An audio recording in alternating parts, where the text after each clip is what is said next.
Shalom. प्रभु की शांति आज आपके जीवन में बड़े कार्य करने पाए और एक नई शुरुआत परमेश्वर आपके जीवन में करे।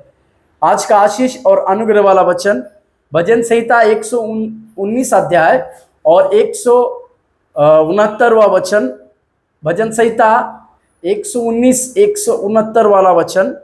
हे यहोवा, मेरी दोहाई तुझ तक पहुंचे, तू अपने वचन के अनुसार मुझे समझ दे।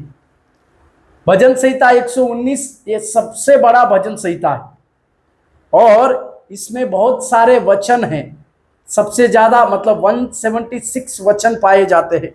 इसमें 9 करके वचनों की बातों को लिखी है।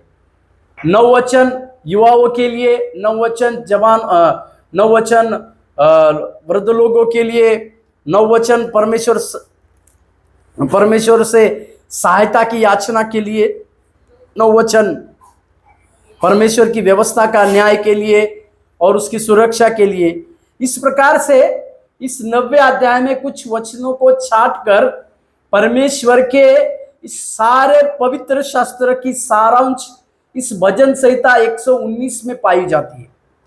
या मैं इस प्रकार से करूं, 1 से 119 भजन संहिता जो है ये पूरे बाइबल है। इसी के लिए इसके एक एक वचनों के ऊपर लगातार हमें गहराई से ध्यान देने की आवश्यकता है।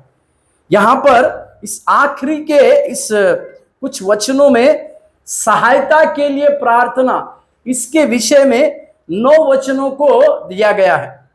परमेश्वर जरूर हमें सहायता करता है, पर उसकी सहायता प्राप्त करना, उचित समय पर उसकी सहायता प्राप्त करना ही हमारे लिए बड़े अनुग्रह की बात है।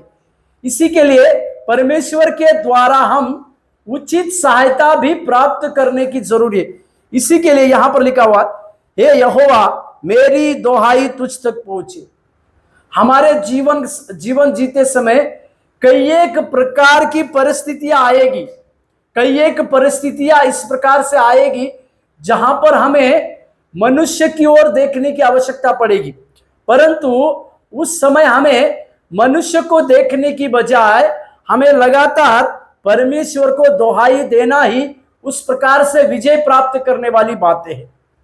इसका मतलब हमारी दोहाई परमेश्वर को देने की आवश्यकता है, ना कि किसी मनुष्य को।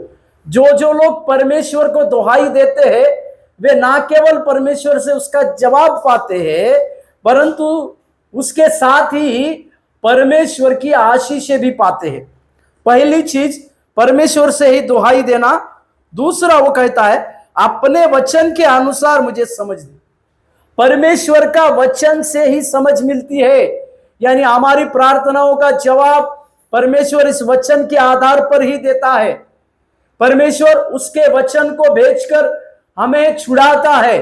परमेश्वर उसके वचन को देकर हमें शांति देता है। परमेश्वर उसके वचन को देकर हमें अनुग्रह की बातों को देता है।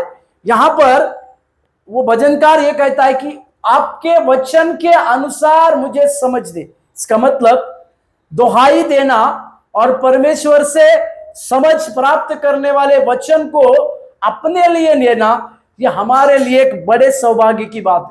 क्यों ना आज सवेरे के समय में हम इसी बातों को अपने जीवन में लागू करें। हमारी दोहाई कम ना हो परमेश्वर को करने की, और उसके वचन के अनुसार हम समझ प्राप्त करने वाले बने। प्रभु आपको आशीष दे। धन्यवाद।